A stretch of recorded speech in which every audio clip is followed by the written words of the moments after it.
के बारे में हमने चर्चा की थी और अब भक्ति के सिद्धांत पर आगे विचार कर रहे हैं रूप गोस्वामी और हमें उसके बारे में बता रहे हैं कि किन किन चीज़ों से हमारी भक्ति जो है कम होती है और किन किन चीज़ों से हमारी भक्ति बढ़ती है और हमें किन चीज़ों को अपनाना है और किन चीज़ों को त्यागना है। तो मुख्य तौर से हमारा पहला नाम अपराध भी है ये कि पहला नाम अपराध कौन सा है? जिन्होंने अपना जीवन भगवान की भक्ति में समर्पित कर दिया उनकी निंदा नहीं। जिन्होंने अपना जीवन जो पूर्ण रूप से भगवान की प्रचार कार्यों में समर्पित हैं उनकी निंदा करना ये हमारा पहला नाम अपराध है। तो ऐसे ही भक्ति के सिद्धांतों में भी रूप गोस्वामी पाद ने पहला सिद्धांत जो दिया है वो निंदा का दिया है ना, निंदा का दिया है। और निंदा जो शब्द आते ही जैसे हम शब्द ही कानों में पड़ता है निंदा, तो क्या लगता है, क्या महसूस होता है कि ये तो हम कर रहे ही हैं, है ना, ये तो हम छोड़ सकते ही नहीं हैं, है ना, ये तो हम छोड़ सकते ही नहीं हैं।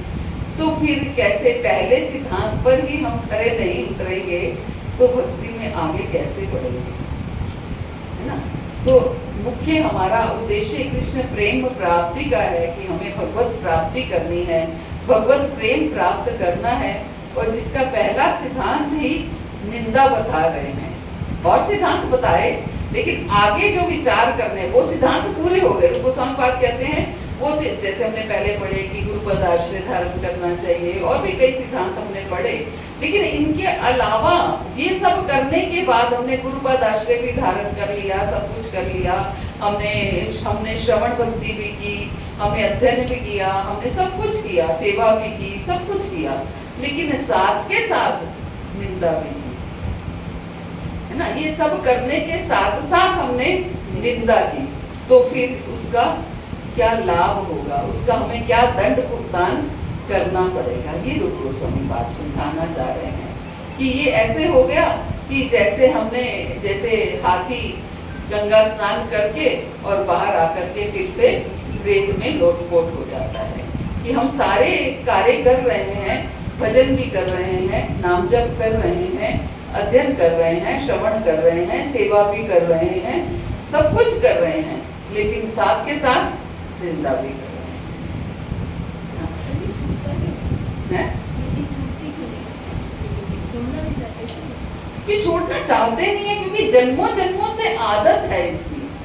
जिस चीज की ज्यादा प्रैक्टिस होगी वो काम जल्दी जल्दी होता रहेगा। हमने अभ्यास किया हुआ, इतने जन्मों का अभ्यास है। छोड़ने का अभ्यास कितना समय का है? छोड़ने का अभ्यास ही क्या किया हमने? कोई अभ्यास किया छोड़ने का? अभ्यास ही नहीं किया। निंदा का अभ्यास तो जन्मों जन्मों का है। और फिर वैसे भी कोई भी बैड हैबिट कोई भी हो उसको सिखाना नहीं पड़ता। हम अपने बच्चों को कोई भी बुरी आदत होती है वो सिखाते हैं क्या? अच्छी आदतें सिखाते रह जाते हैं लेकिन बुरी आदत सिखाते नहीं है। वो अपने आप को डेवलप देख देख कर ही सीख जाते हैं। अच्छी चीजें देख देख के नहीं सीखते, वो सिखानी पड़ती है। आप शुरू में बच्चों को अल्फाबेट हाथ पकड़ पकड़ के लिखवाते हो, है ना, लेकिन पेंसिल को मुंह में डालकर यूं यूं करना है ये नहीं सिखाते हो। ये बच्चे एक दूसरे को देखकर सीख जाते हैं, है ना। तो बुरी आदत कोई भी जो होती है वो हम अपने आप एडॉप्ट करते हैं, अच्छी आदत हम सीखते हैं। उसके लिए और सीखेंगे कब? जब हमें इच्छा होगी, जब हमें इस चीज की लालसा होगी कि मैं निंदा जो मेरे अंदर, पहली बात तो इस चीज को एक्सेप्ट करना कि मैं निंदा करता हूँ, मैं निंदा करती हूँ, निंदा में मेरा पार्टिसिपेशन है, इस चीज को एक्सेप्ट करना और फिर उसके ऊपर कार्य करना, है ना। माँ कहती है तो बेटा तुम ये सब्जी अच्छी नहीं बनाते हो। नहीं मैं तो बहुत अच्छी बनाती हूँ, इतनी मेहनत करी, मैंने इतना मसाला पीसा, ये किया वो किया, कितनी मैंने मेहनत करके ये सब्जी ऐसे काटी वैसे काटी, मैंने एक्सेप्ट ही नहीं किया कि सच में मेरे से नहीं अच्छी बनती है। अगर मैं इस बात को इस तरीके से कह रही थी, हाँ मम्मा मेरे से नहीं अच्छी बनती, आप बताओ, मुझे भी लगता है आप भी वही कुछ करते हो, मैं भी वही कुछ करती हूँ, लेकिन आपकी अच्छी बनती है, मेरी अच्छी नहीं बनती है। आप बताओ, आप तो इतने एक्सपीरियंस्ड हो, आप बताओ कि मैं क्यों नहीं बना सकती। फिर माँ बताएगी कि तू ये कमी करती है, ये आप इसमें ये यहाँ तू सुधार कर सकती है। लेकिन हम एक्सेप्ट ही नहीं करेंगे तो कहाँ से। मेरे प्रभु जी चैटिंग करते हैं तो बहुत सोते हैं बीच में, तो मैं जब कभी भी उनको ऐसे हिलाती हूँ या मैं सो थोड़ी रहा था। अरे भाई एक्सेप्ट तो करो कि आ गई, ठीक है कोई बात नहीं, आ जाती है ना, रिकॉर्ड हो रहा है कोई बात नहीं, उसमें क्या करना है।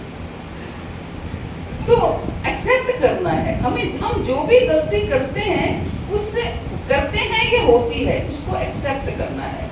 जब तक एक्सेप्ट नहीं करेंगे तब तक उस गलती को सुधार करने की कोई गुंजाइश नहीं है। इसका मतलब हम सुधरना चाहते ही नहीं। अगर एक्सेप्ट करते हैं तो हम सुधरना चाहते हैं।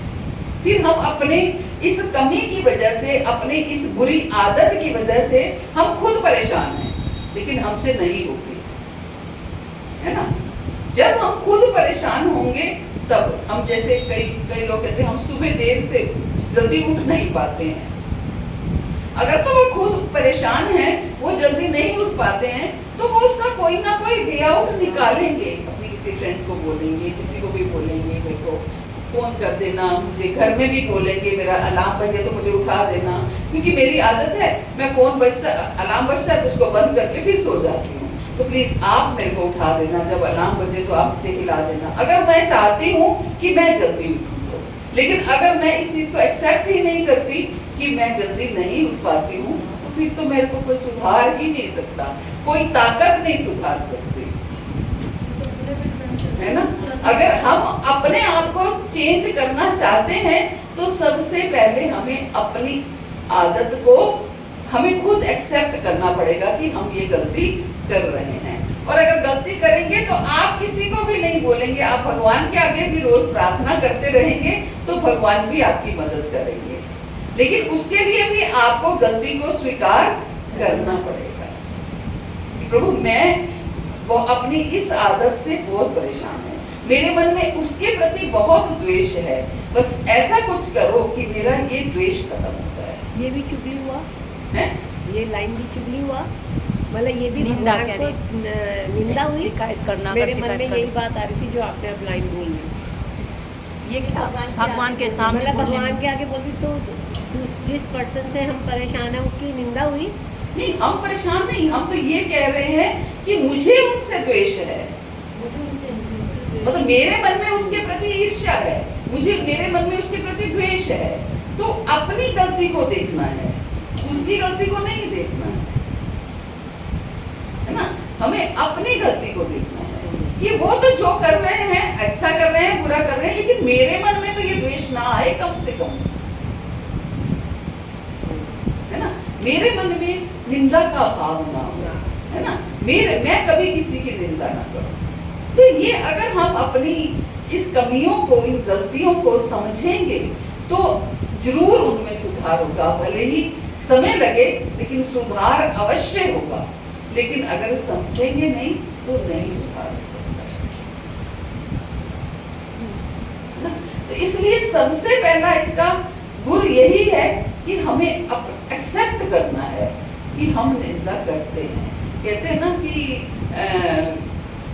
जैसे किसी का धन जो है वो हम अपना धन किसी को बताते नहीं हैं, इसलिए कहते हैं बताने से वो चीज कम हो जाती है ना। धन बताने से वो चीज कम हो जाती है, तो इसलिए हम किसी को बताते नहीं मेरे पास कितना धन है, मैं लाखोंपति हूँ, करोड़ोंपति हूँ, अरबोंपति हूँ, किसी को नहीं बताते, छिपा के रखते हैं, है ना। ऐसे ही अगर कोई अपनी बुराई होती है ना तो अपनी बुराई किसी को बतानी चाहिए। क्यों? जो चीज किसी को बताते हैं वो कम हो जाती है। माता जी, निंदक को तो अपने साथ रखना चाहिए, क्योंकि वो निर्मल साबुन से भी ज्यादा अच्छा वर्क करेगा। तो फायदा ही है। लेकिन हम रखना कहाँ चाहते हैं? हमारा मन जो है, हमारे हम ये अलाउ ही कहाँ करता है कि कोई निंदक मेरे साथ रहे, वो अच्छा ही नहीं है ना। वो तो हमें अच्छा, कोई हमें अप्रिशिएट करे ये हमें बहुत अच्छा लगेगा, लेकिन कोई हमारी निंदा करे ये हमें अच्छा नहीं लगेगा। क्योंकि जो गिराना सिखाएगा वो सबसे पहले उठ के वो अच्छी तरह ये कहना बहुत अच्छा लग रहा है, सुनना भी बहुत अच्छा लग रहा है, लेकिन प्रैक्टिकल जिसके हम सुनने को मिलती है उसके मैं तो ये तो पहले से प्रैक्टिकल कर रही हूँ, तभी बोल रहे हैं ना, रिलेट और कर रही मैंने तो ये सोचा है जैसे सही है, वो करते हैं। उससे और बताओ कि घर की वजह मैं कहती हूँ सब बढ़िया बस सब अच्छा चल रहा है। अब मैं आगे और बोलती नहीं हूँ, इसलिए वो आगे पूछते ही नहीं है मुझसे कि और बताओ। ये जैसे पहले हैबिट थी सारे घर की बताना, ये हो गया वो हो गया, तो इसलिए किसी का भी फोन आता है तो वो पूछते और बताओ और क्या चल रहा है, और उसके घर क्या हो रहा है और क्या है, बस सब बढ़िया है, पता नहीं क्या हो गया, हमारा तो सब बढ़िया चल रहा है। तो इससे आगे कोई पूछता ही नहीं है। तो रूप गोस्वामी पाठ कहते हैं, भगवान या उनके भक्तों की निंदा सहन नहीं की जानी चाहिए। और तो निंदा को यहाँ बात ही नहीं की जाएगी, लेकिन जो हम भगवान की भी निंदा कर बैठते हैं, भक्तों की निंदा कर बैठते हैं, वो नहीं होनी चाहिए। भगवान और उनके भक्तों की निंदा सहन नहीं करनी चाहिए। लेकिन हम अगर भक्तों की खुद ही निंदा करेंगे तो सहन तो करेंगे ही, हमें तो अच्छा लगेगा। मान लो मैं भक्तों की निंदा कर रही हूँ और मेरे सामने कोई व्यक्ति उसी भक्त की निंदा करता है, तो मेरे तो वारे नहीं आ रहे, आज तो पार्टी हो गई, है ना। क्योंकि मैं भी उसकी निंदक हूँ और दूसरा व्यक्ति भी मेरे आगे उसकी निंदा कर रहा है, तो मेरी तो आज पार्टी है ना। निंदा रस करने में जो आनंद आएगा वो तो आनंद है। और तो और हम अपने गुरुजनों की, अपने आचार्यों की भी निंदा करें, ये तो छोड़ना ही चाहिए ना, लेकिन नहीं छोड़ते हैं। गुरुजनों का कौन करता है? उनकी क्या निंदा करेंगे? तो भगवान या उनके भक्तों की निंदा सहन नहीं की जानी चाहिए। इस प्रसंग में श्रीमद् भागवत में श्रीदेव गोस्वामी परीक्षित महाराज से कहते हैं, हे राजन, यदि कोई व्यक्ति भगवान तथा उनके भक्तों के विरुद्ध निंदा परक विज्ञापन सुनकर उस स्थान को त्याग कर चला नहीं जाता, तो उसके सारे पुण्य कर्मों के प्रभाव जाते रहते हैं। अगर कोई व्यक्ति भगवान या उनके भक्तों के विरुद्ध निंदा की वाणी, निंदा के वाक्य सुनकर वो स्थान छोड़ के चला नहीं जाता, तो उसके सारे पुण्य कर्म समाप्त हो जाते हैं। और अगर कोई भगवान और उसके भक्तों की निंदा करने के साथ साथ खुद भी उसमें पार्टिसिपेट करता है, तो हम तो खुद भी पार्टिसिपेट करने लग जाते हैं ना। यहाँ हम कहते हैं गुरुजनों की कौन करता होगा, लेकिन ठीक है, हम अपने गुरुजनों की ना करें, किसी और के गुरुजनों की कर सकते हैं ना, वो भी तो गुरुजन है। अपने गुरु से तो हमें प्रेम है, किसी और के गुरु की तो हम करते हैं, क्यों? इसलिए कभी भी किसी, वो भी तो भक्त हैं, हमें किसी की, इसलिए सवाल सिर्फ भगवान या भगवान के भक्तों का नहीं है, किसी की भी निंदा का है। हमें हैबिट किसकी डेवलप करनी है कि हमें किसी की भी निंदा नहीं करनी है, तभी हम बच पाएंगे। वरना ना जाने कौन व्यक्ति भक्त है, ये आप कैसे जानोगे? कौन व्यक्ति भगवान का प्रिय है, ये आप कैसे जानोगे? जान पाओगे क्या? है ना। कौन इंटरनली कितना भगवान के साथ कनेक्टेड है, ये आप कैसे जानोगे? यही पहचान होगी कि मतलब कितनी भी बातें हो जाए हमारी, लेकिन वो कभी बैठकर भक्तों की निंदा नहीं करेगा, किसी की भी नहीं करेगा। पता कैसे चलेगी ना, वही नहीं खड़े पता होना। कैसे चलेगी? है ना। ऊपर से तो हम नहीं पहचानेंगे, इसलिए हैबिट किस चीज की डेवलप करनी है? किसी की भी निंदा ना करनी है, ना सुननी है। अगर हम इस चीज की हैबिट डेवलप करेंगे कि हम सुनेंगे भी नहीं, तो जो दूसरा व्यक्ति कब तक करेगा? कोई आएगा ही नहीं, थक जाए। उसको रुचि नहीं आएगी, तो मजा कब आता है, बातचीत करने का मजा कब आता है? जब मैंने एक करी, आपने दो करी, तो दो मिल बैठे दीवाने, तो फिर मजा क्या है? और क्या रस तभी तो आता है ना, जब आपने करी मैंने करी तो रस आने लगा। जब आपने करी मैंने रुचि ही नहीं ली, तो फिर रस क्या है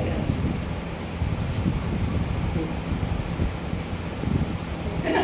तो इसीलिए इस चीज को डेवलप करना है। फिर ये डेवलप करके ना अकेले हो जाएंगे। पता है क्या, जैसे मैं अपने साथ रिलेट करती हूँ, हम बहुत ना सुंदर बात करी माता। सही। हाँ, कि ना हम नहीं करते। अब जैसे मैं अपना एग्जांपल लूँ कि मैं अकेली हो गई, क्यों? क्योंकि कोई भी बातें कर रहा था, कहते नहीं यार छोड़ो, मुझसे मत करो, मैं आगे की। तो मुझे अब कोई कुछ बताता ही नहीं है और ना यही मुझे होता कोई है। कुछ कहता है, तो मैं अब अकेली हूँ। इसी इसलिए मेरे पास वजह बहुत टाइम है पूजा करने का।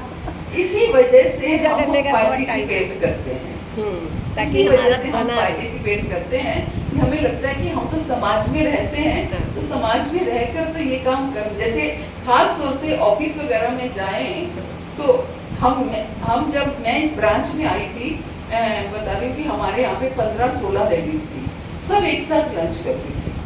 और आपको पता है जहाँ 15-16 लेडीज होंगी, जो एब्सेंट होती थी उसी को पकड़ लिया जाता था, फिर उसकी जो खिंचाई होती थी।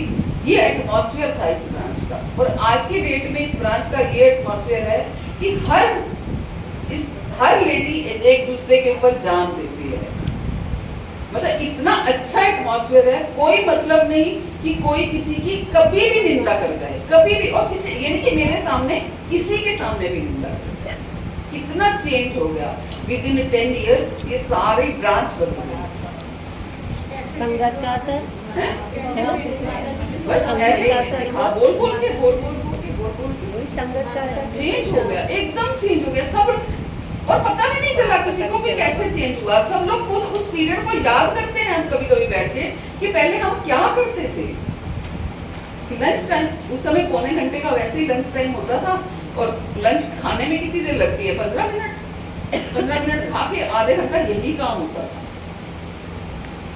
फिर धीरे धीरे हमने गीता क्लास शुरू की। लंच में हमने गीता पढ़ी, एक बार हम गीता पढ़ी पूरी, एक बार हमने पूरी भागवत करी। वो करते करते किसी जिसको रुचि होती थी वो सुनता था, जिसको रुचि नहीं होती थी वो अपना बैठ जाता था, फोन पे बात कर लेता था। धीरे धीरे ये एटमॉस्फेयर ही बदल गया। हालांकि मैंने किसी को डायरेक्टली ये कभी नहीं कहा कि आप निंदा मत करो, कभी भी नहीं कहा। अगर कहीं जैसे 4-5 लोग हैं, अगर वो कर भी रहे हैं तो हम वहाँ से उठकर चले जाएं, वो भी ठीक रहेगा ना। यही तो कह रहे हैं, यही तो बता रहे हैं कि जो भगवान या भगवान के भक्तों की निंदा सुन करके वहां से उठकर जाता नहीं है, उनके सारे पाप, सारे पुण्य जो है वो समाप्त हो जाते हैं। उठ के चले। पहली बात तो प्रोटेस्ट भी कर सकते हो, है ना, लेकिन इतनी पावर नहीं है, इतनी शक्ति नहीं है हमारे अंदर उनको प्रोटेस्ट करने की। तो कम से कम हम उठ के चले जाएं, है ना, ताकि उस व्यक्ति को ये जरूर पता चल जाए कि हाँ, इसको इस कार्य में रुचि नहीं है ना, इसको इस कार्य में रुचि नहीं है। उसको ये तो कम से कम समझ आई है। कालो लगेगा ये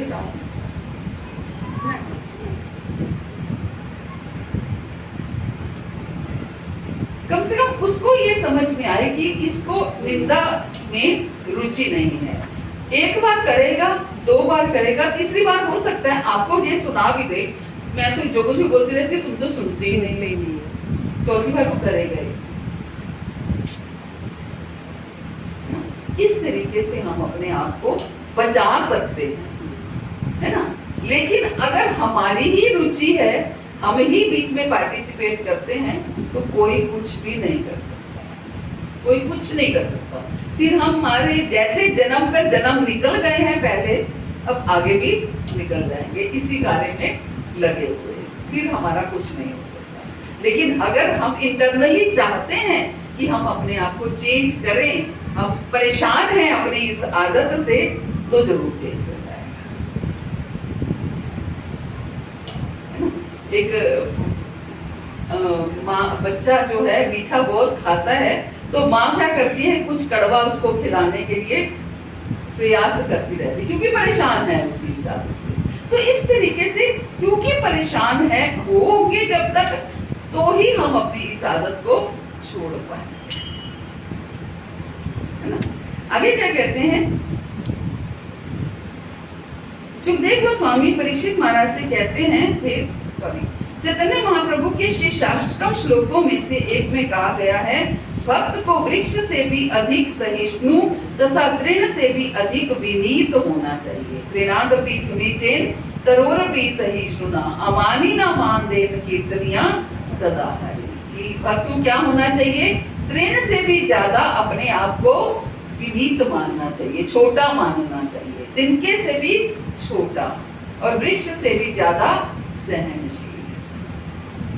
हम कहाँ मानते हैं तिनके से भी छोटा, हम तो ये सोचते हैं मेरे जैसा कोई संसार में है ही नहीं, उसने ये कहा कैसे, है ना।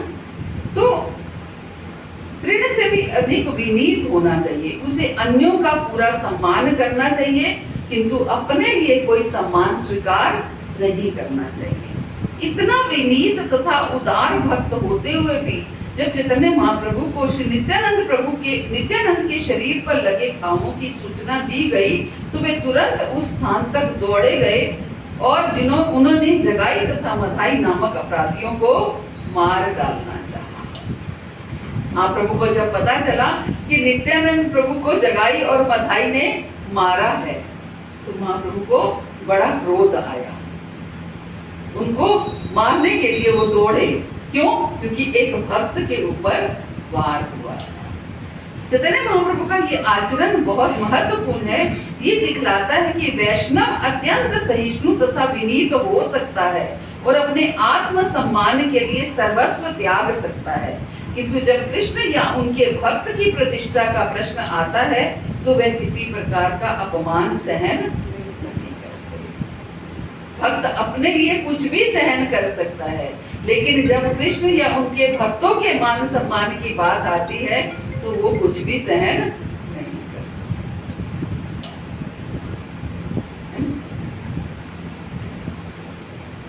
ऐसे अपमानों से निपटने के 3 तरीके हैं। यदि कोई शब्दों द्वारा निंदा करते सुना जाता है, वाणी से निंदा करते सुना जाता है, तो भक्त को इतना पटु होना चाहिए कि तर्क द्वारा विपक्षी को हरा दे। अगर कोई हमारे सामने भक्तों की निंदा करता है तो भक्त को इतना एक्सपर्ट होना चाहिए कि वो उसको तर्क दे सके, नहीं ऐसे नहीं, ऐसे नहीं। कोई आपको कहे कि वो माता जी बिल्कुल सेवा नहीं करती हैं या वो अपनी चलाती हैं, बड़े रोग से रहती हैं, नहीं ऐसा नहीं, ऐसे लगा होगा, ऐसे नहीं होगा। कल हुआ ना, अगर हो वो तो फिर अहम गलत है। जिसको ये लग रहा है हो तो वो गलत है। जो किसी के दोष को देख रहा है तो वो गलत है। अगर दोष रहते हुए भी नहीं देखना है, नहीं, दोष रहते, हम कौन है ये जज करने वाले, है ना। कल हमारे साथ ऐसा हुआ, सेम अच्छी बात हो। क्या पता हमारी ये आदत गलत हो कि हम उसके दोष को देख रहे हो, है ना। आप ये देखो कि अगर मान लो अपने घर में बच्चे में कोई दोष होता है तो हम क्या करते हैं, उसको समझाते हैं, है ना, उसको समझाते हैं। किसी के आगे प्रयास करते हैं कि किसी के आगे उसके दोषों को ना बताएं, उसको समझाने का प्रयास करते हैं, बेटा ऐसा नहीं, ऐसा करते हैं, है ना। प्रयास से अगर बच्चे के भी दोषों को आप 4 लोगों के आगे बखान करोगे तो बच्चा भी आपका एंटी हो जाएगा कि मम्मी आप तो सबके सामने बता देते। अगर आप अलग से उसको प्यार से समझा दोगे तो बच्चा इस बात को समझ जाएगा। ऐसे ही अगर पहली बात तो हमारे अंदर दोष देखने की आदत नहीं होनी चाहिए, क्योंकि बच्चे की आप मेंटर हो, बच्चे को आप के दोष देखने का आपको अधिकार दिया गया है। बच्चे को सुधारना आपका कर्तव्य है, लेकिन उस दूसरे व्यक्ति को सुधारना आपका कर्तव्य नहीं है। अगर माँ है, वो आपके अंडर है, आप उसकी मेंटर हो, तो आपको उसको सुधारना आपका कर्तव्य है। फिर आप उसको सुधार सकते हो, उसके दोषों को देख सकते हो, उसको बता सकते हो, क्योंकि वरना आप नहीं बताओगे तो कौन बताएगा। नहीं सुने तो नहीं सुना तो एक अलग बात है, वो नहीं सुने तो एक अलग बात है, लेकिन आप अपने कर्तव्य को आपका निभाना ड्यूटी है। अगर वो गलत हो रही है, देख रही हूँ, उसे मतलब बोल नहीं रही हूँ, तो कोई फर्क तो नहीं हो रहा है ना? है ना, गलत देखना भी तो नहीं, आप देख रहे हो लेकिन बोल नहीं रहे हो, लेकिन आप अगर तो वो आपके अंडर है तो आपका बोलना बनता है, नहीं है तो नहीं बनता है। नहीं है, आप इतने उसके वेलविशर हो, इतना उसको सुधारना चाहते हो, तो उसका कोई तो मेंटर होगा। आप नहीं हो ना, उसका कोई तो मेंटर होगा, तो आप उसके साथ डिस्कस कर सकते हो कि मुझे ऐसा लगता है कि उसमें ये प्रॉब्लम है। अगर आपको भी ऐसा लगता है तो आप अगर कुछ करना चाहते हो तो करो, आप पहले जज करो, है ना। तो जिसकी अथॉरिटी है, हमें अथॉरिटी तक पहुंचना है, खुद कुछ नहीं करना है। खुद आप ऑथराइज नहीं हो।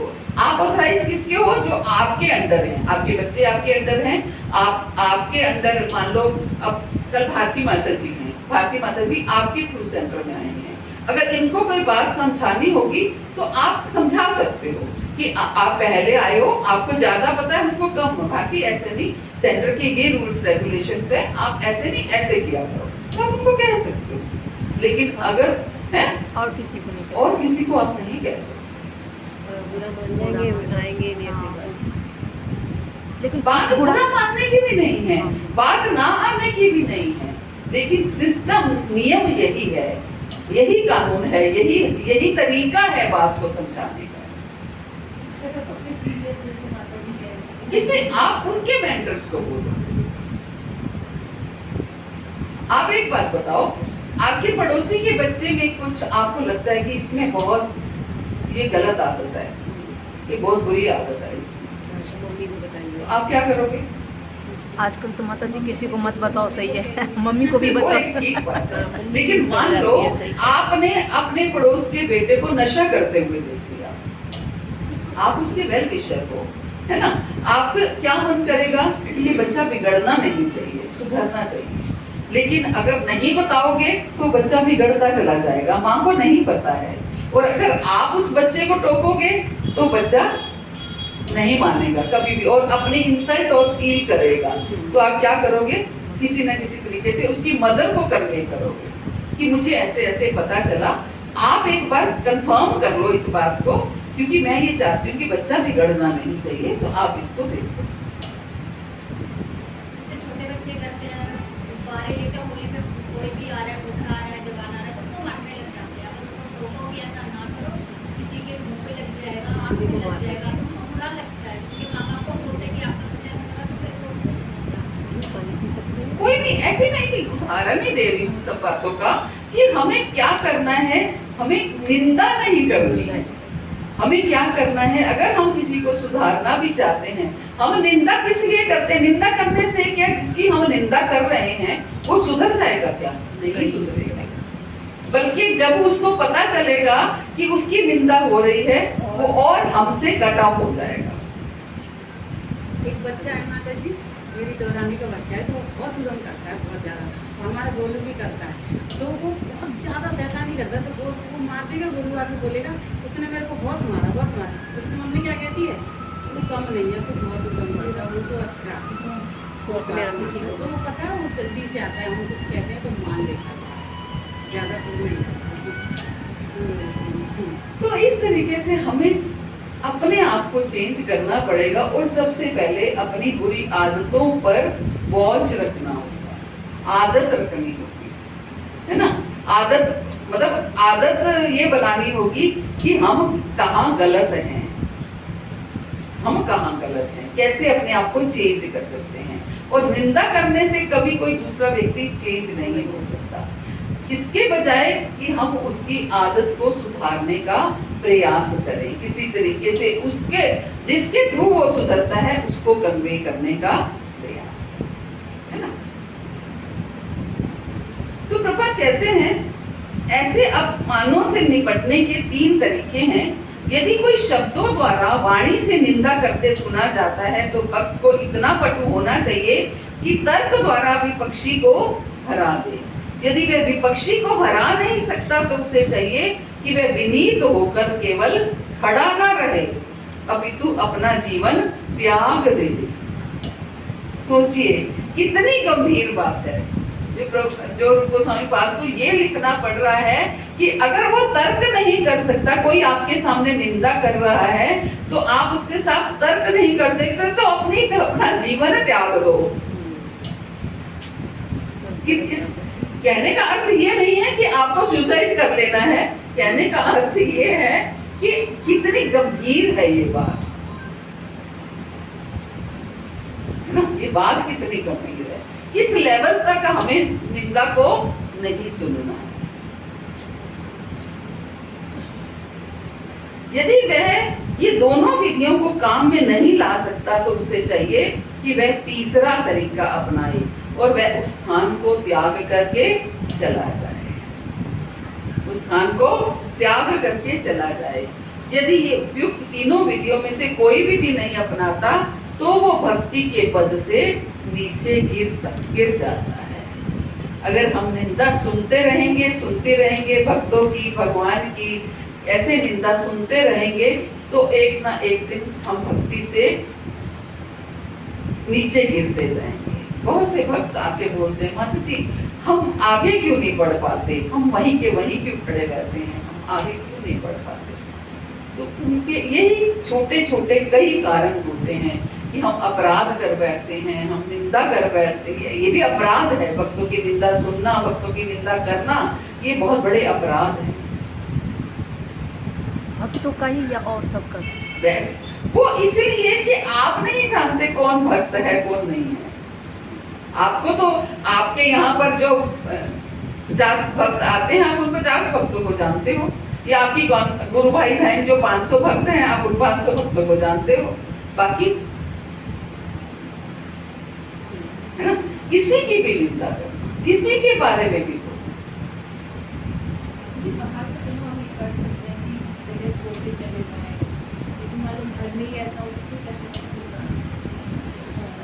तो घर में तो आप टोक भी सकते हो। टोकती बोलता है ना सुनो, आप मत सुनो निंदा, हमें नहीं सुननी है। आप पार्टिसिपेट मत करो ना। और घर में भी क्यों छोड़ के नहीं जा सकते, रूम छोड़ के जा सकते हो, क्यों नहीं छोड़ के जा सकते? घर में रूम छोड़ के नहीं जा सकते। अगर घर में कोई मान लो ऐसे करता है तो हम रूम छोड़ के नहीं जा सकते। वैसे भी हम अगर हम कोई भी बात सुनने के लिए रुचि नहीं होती हमारी तो हम 100 बहाने लगाते हैं। मेरा ये काम पड़ा है, मेरे को वो काम पड़ा है, मुझे वॉशरूम जाना है, मुझे 2 बहाने मेरे से भागने की लिस्ट ले लेना।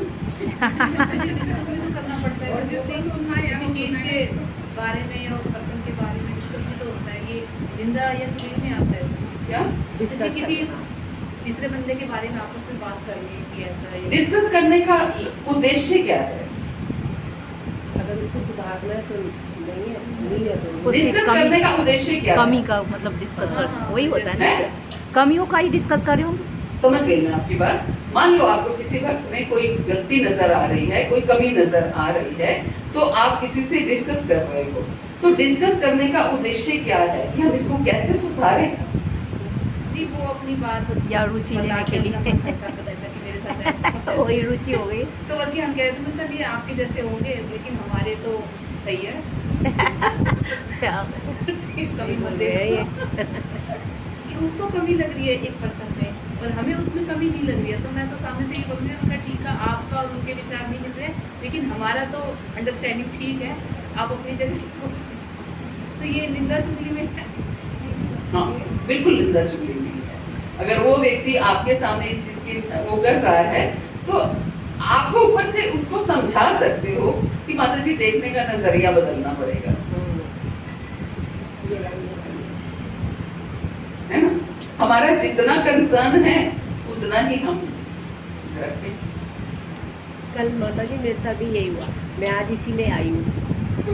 मैं आ नहीं रही थी इतने दिनों से, बाजार में मिले थे तो मैंने इनको बोला कि मैं इसलिए नहीं आ रही कि मैं इसलिए गुस्सा हूँ। तो इन्होंने मुझे जैसे आपने समझाया सेम समझाया और मैं आज आ गई। आज मैं आ गई। मुझे किसी ने कुछ कह दिया था तो मैं उस दिन से आई नहीं, देखो यही बात है, इसलिए मैं आज आ गई। हम सब यहाँ पर जो आते हैं, हम सब क्या ठीक है जो यहाँ आते हैं, सब बीमार हैं, बिल्कुल है ना, सब बीमार हैं। आप ये मत सोचना यहाँ आकर के कि कोई व्यक्ति आपको कुछ नहीं कह सकता, ये तो भक्त है। कोई भी भक्त नहीं है, अभी ये सब ट्रेनर हैं, ट्रेनिंग ले रहे हैं। पर एक बार माता जी सॉरी बीच में बोलूँगी कि अगर मान लो ये सब यहाँ रोज आते हैं, मेरा इमोशनल हो जाऊंगी। अगर मैं कभी कभी आती हूँ, मैं कार्तिक में तो रोज आती हूँ, लेकिन मैं कभी कभी आती हूँ, मैं भोलेनाथ की भक्त हूँ, ठीक है मैं उनकी हूँ, मैं ठाकुर जी को बहुत मानती हूँ, मेरे घर पर भी हैं।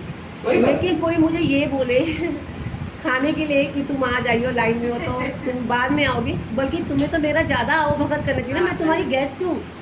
मैंने उस दिन उनको यही बोला कि अगर आप लोग रोज आ रहे हो तो मैं गेस्ट हूँ, तो बल्कि आप मुझे पहले दो कि ये तो आज पहली बार आई हैं, ये मेरी मेहमान है।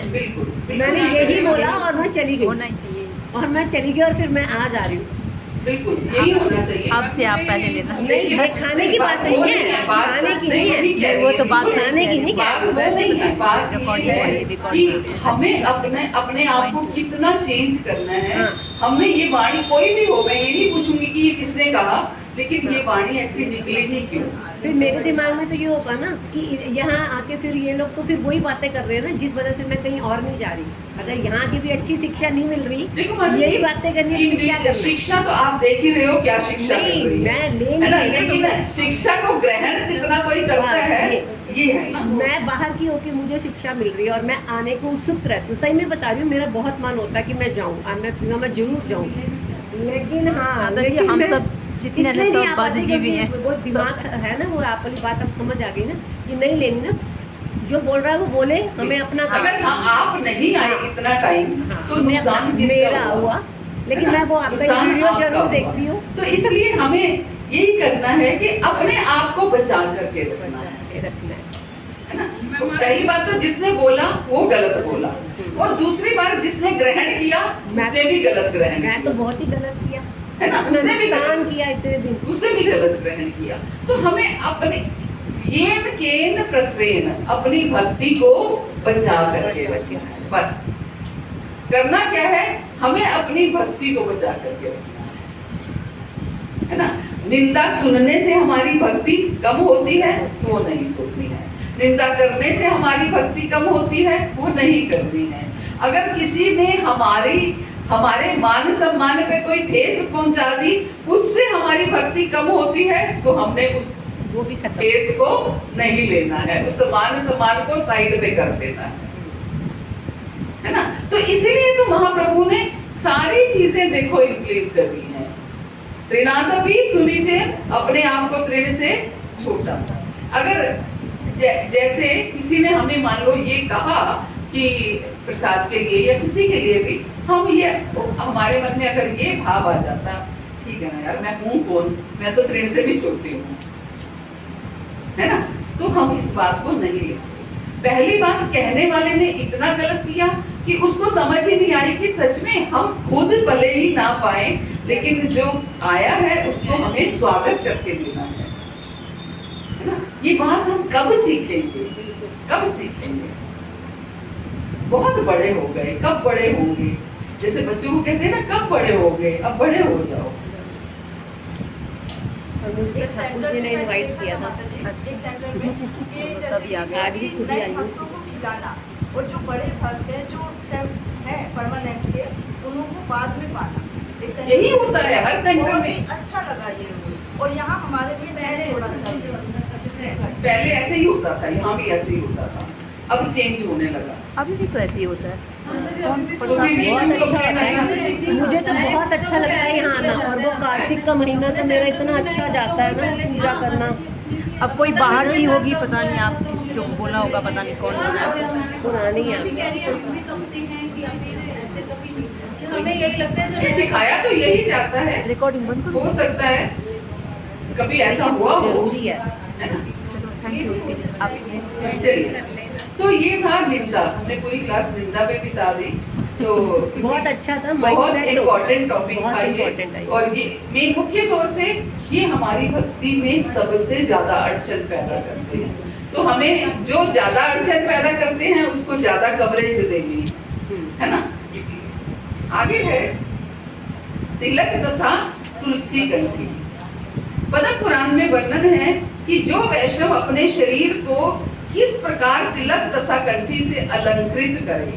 जो व्यक्ति अपने गले में तुलसी की कंठी धारण करते हैं, जो अपने शरीर में विष्णु के चिन्हों को विष्णु मंदिर मानकर 12 स्थानों पर अंकित करते हैं, शंख चक्र गदा तथा पद्म जो 4 प्रतीक विष्णु अपने 4 हाथों में धारण करते हैं, और जो अपने मस्तक पर विष्णु तिलक धारण करते हैं, उन्हें इस जगत में विष्णु भक्त मानना चाहिए।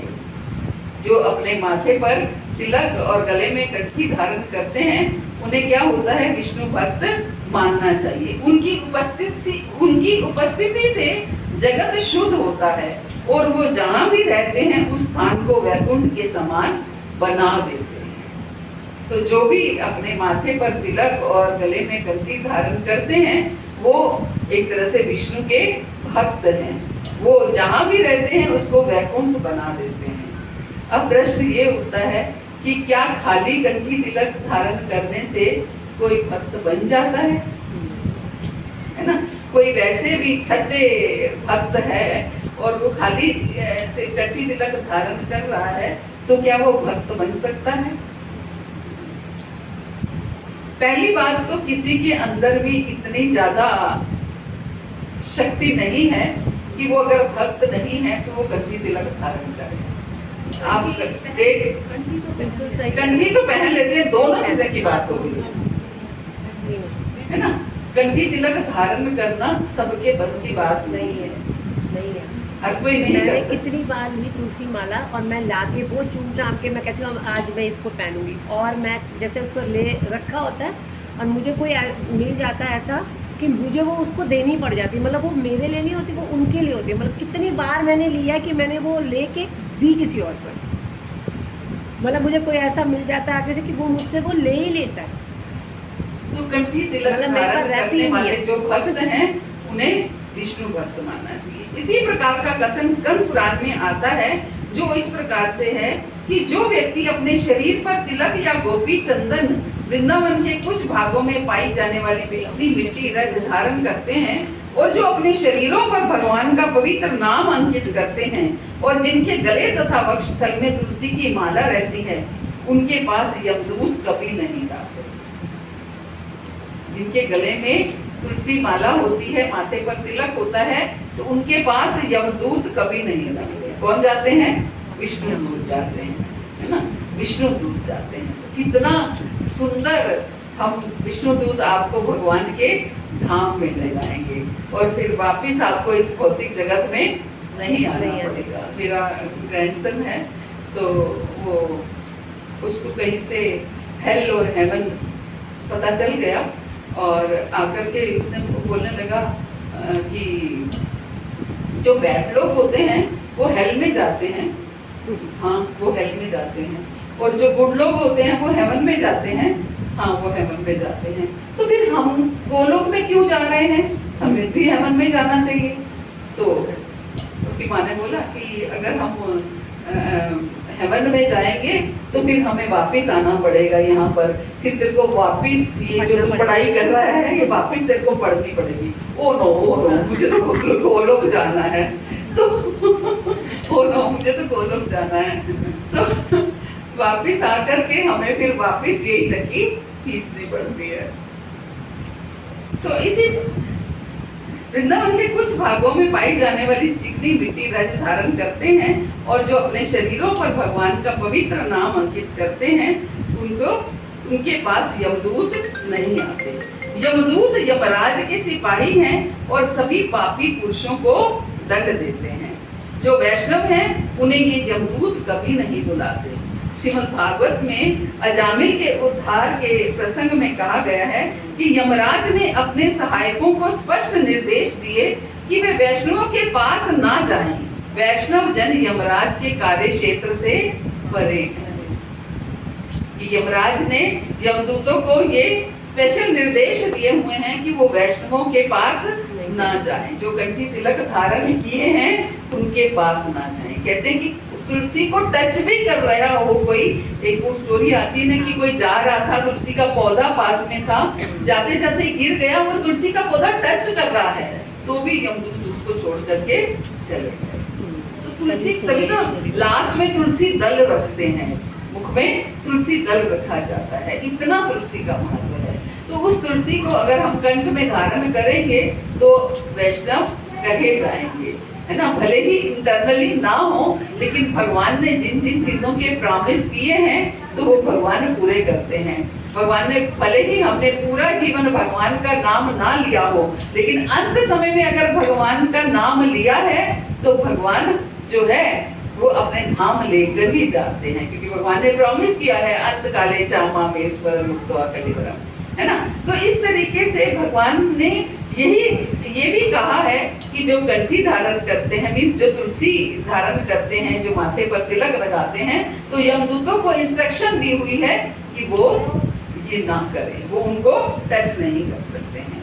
वो वैष्णव जन यमराज के कार्य क्षेत्र से परे हैं। पद्म पुराण में ये भी कहा गया है कि जिस व्यक्ति के शरीर पर चंदन से भगवान का पवित्र नाम अंकित रहता है, वे सारे पापों के फलों से छूट जाता है और मृत्यु के पश्चात भगवान के सानिध्य में रहने के लिए सीधे कृष्ण लोक जाता है ना। तो चंदन से भगवान के नाम को अपने शरीरों पर लिखना, तभी भक्त लोग देखो पूरा पूरा महामंत्र भी लिख लेते हैं, है ना। तो इस तरीके से, लेकिन चंदन से लिखने को बोला है, परमानेंट लिखने को नहीं बोला गया, कि टैटू बनवाने को नहीं बोला गया। आजकल के बच्चे बनवा लेते हैं, बात अलग है, लेकिन पर चंदन से लिखने की, ताकि वो रब भी हो जाए और दोबारा लिखा जा सके।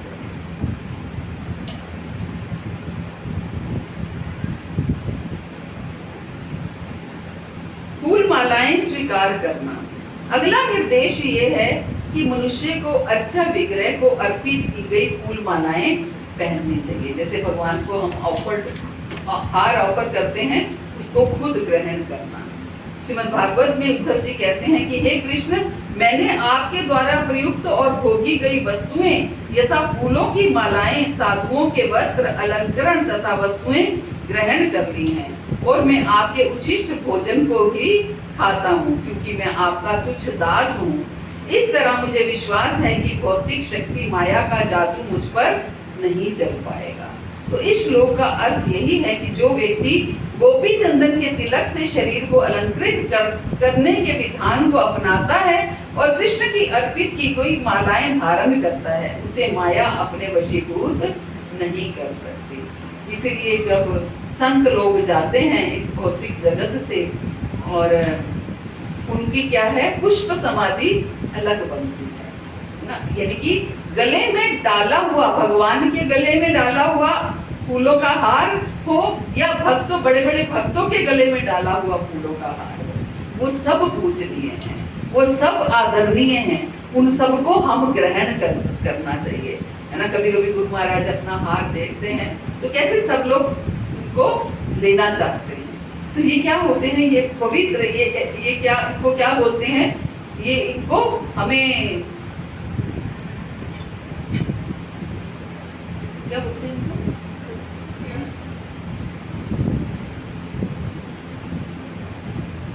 तो उन्हें हमें ग्रहण करना चाहिए, है ना, ग्रहण करना चाहिए। उससे जैसे कपड़ा बहुत मैला है तो हर चीज से फर्क पड़ता है। आप कपड़े को डायरेक्ट वॉशिंग मशीन में डालोगे, घुमाओगे, वो साफ हो जाएगा, लेकिन अगर आप उसको पहले सर्फ में डिप करके रख दोगे, फिर उसको जहाँ से ज्यादा गंदा है वहाँ ब्रश मारोगे, जहाँ रानी पाल, टीनो पाल लगाओगे, जो भी आपको और भी उसके कोई इंस्ट्रूमेंट्स हैं वो यूज करोगे, तो कपड़ा वैसे साफ हुआ और वैसे साफ हुआ दोनों में अंदर आ जाएगा। तो इसका मतलब क्या है कि आपने कई साधन प्रयोग किए, तो जो कपड़ा तो वैसे भी साफ हो रहा था, लेकिन उससे और साफ हो गया। ऐसे ही हम नाम जप तो करते हैं, नाम जप हमें शुद्ध करता है, लेकिन उस नाम जप के साथ साथ हम इन साधनों का भी प्रयोग करें तो वो भी हमारा शुद्धिकरण करते हैं। मृत्यु के समय यमराज के दूत उसे अपने पास नहीं बुलाते। यदि वे सारे वैष्णव नियमों का पालन नहीं भी करता, किंतु यदि वे कृष्ण प्रसाद ग्रहण करता है तो वह क्रमशः वैष्णव पद को प्राप्त करने का पात्र बन जाता है। कृष्ण प्रसाद ग्रहण करना, इस चीज की तरफ हमें गंभीर होना चाहिए कि हमें कृष्ण प्रसाद ही ग्रहण करना है। हम कभी कभी इस चीज में लापरवाही बरतते हैं, तो इसमें हम थोड़े से गंभीर हो सकते हैं कि हम कम से कम बिना भोग लगा, बिना अर्पित किया हुआ भोजन ग्रहण ना करें। इसी प्रकार संत पुराण में ब्रह्मा जी नारद से कहते हैं, हे नारद, जो व्यक्ति कृष्ण को अर्पित फूलों की माला को अपने गले में धारण करता है, वह समस्त रोगों तथा पाप कर्मों के फलों से मुक्त हो जाता है और पदार्थ के कलमश से छूट जाता है। अर्चा विग्रह के समक्ष नाचना। द्वारका महात्म्य में अर्चा विग्रह के समक्ष नाचने की महिमा का उल्लेख श्री कृष्ण द्वारा इस प्रकार हुआ है कि जो व्यक्ति प्रसन्न चित्त रहता है, जो मेरे समक्ष नाचते समय भाव विभोर हो जाता है और विभिन्न शारीरिक भंगिमाएं प्रकट करता है, वे हजारों वर्ष के संचित सभी पाप फलों को जला सकता है। भगवान कहते हैं, जो व्यक्ति मेरे सामने नाचता है, नाचता इसलिए नहीं है कि लोग देख के खुश होंगे, इसलिए कि भगवान की प्रसन्नता के लिए नाचता है, तो उसके जन्मों के पाप कर्म जला दिए जाते हैं। जब गुरु महाराज गिरे थे तो उनको सबसे ज्यादा यही चिंता थी कि अब मैं नाच नहीं पाऊंगा, है ना। अब कैसे महाराज 80 साल के हैं, तो आपने कभी महाराज को जंप करते देखा है नाचते हुए? जंप कर करके नाचते हैं, इसलिए भगवान प्रसन्न होंगे देख करके, है ना। तो ये उनके गुणावलियां हैं कि वो हर वो कार्य करते हैं जिससे भगवान प्रसन्न होते हैं। हर वो कार्य, ये सीखना है। भक्तों की सेवा करके भगवान प्रसन्न होते हैं।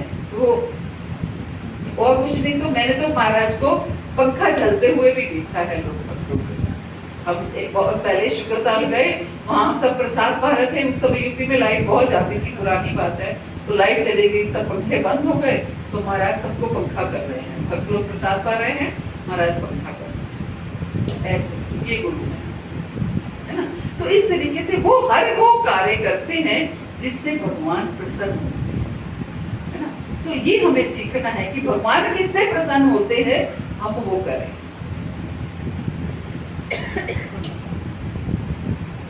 उसी ग्रंथ में नारद का भी कथन मिलता है, जिससे वे बल देकर कहते हैं कि जो व्यक्ति अर्चा विग्रह के समक्ष ताली बजाता है और नाचता है, उसके शरीर के पाप कर्म रूपी पक्षी ऊपर उड़ जाते हैं। पाप कर्म रूपी पक्षी ऊपर उड़ जाते हैं। पाप पक्षी की तुलना की गई है कि जो ताली बजाता है उसके पाप कर्म रूपी पक्षी ऊपर उड़ जाते हैं। जिस प्रकार ताली बजाकर हम पक्षी उड़ाते हैं, उसी प्रकार पाप कर्म रूपी जो पक्षी हैं वो ऊपर उड़ जाते हैं और कृष्ण के अर्चा विग्रह के समक्ष नाचने और ताली बजाने से ही वो उड़ जाते हैं। अर्चा विग्रह के सम्मान में नतमस्तक होना। अर्चा विग्रह के सम्मान में नतमस्तक होना।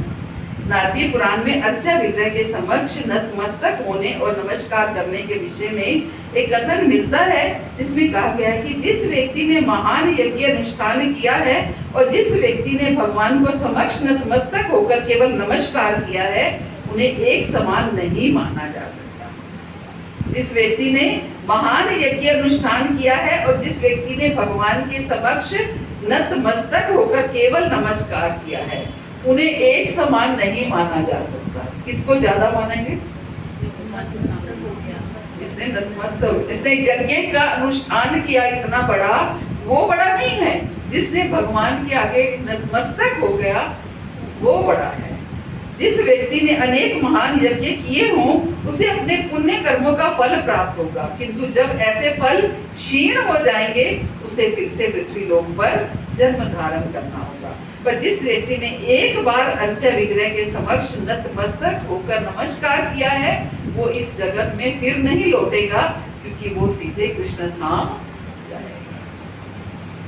तो भगवान के सामने नतमस्तक होना, वो भी भाव से, है ना, भाव से, प्रेम से, भाव से हमें भगवान के आगे नतमस्तक। तो ये छोटी छोटी कई बातें हैं। ये रूप गोस्वामी हमें पूर्ण भक्त बनाना चाहते हैं। इसलिए जैसे माँ अपने बच्चे को, एक बच्चा एग्जाम देने जा रहा होता है तो माँ पूरा पूछती है, रोल नंबर रख लिया, पेन रख लिया, पेंसिल रख ली, ये चीज कर लिया, ये चीज कर लिया, पूछती है ना माँ। ऐसे ही रूप गोस्वामी पूछ रहे हैं, तुम भगवान के आगे प्रणाम करते हो, किसी की निंदा तो नहीं करते हो, किसी के ऐसे भगवान के आगे अच्छे से प्रणाम करके, और फूलों का, भगवान के फूलों के जो हार होते हैं उनको ग्रहण करते हो। तो रूप गोस्वामी एक एक चीज हमें याद दिला रहे हैं कि इससे भी तुम आगे बढ़ सकते हो, इससे भी आगे बढ़ सकते हो। तो वो तो याद, हमारे आचार्य तो बहुत कृपालु हैं, बहुत दयालु हैं कि हमें हर चीज में याद दिलाते रहते हैं, लेकिन हम हैं कि मानते ही नहीं, है ना,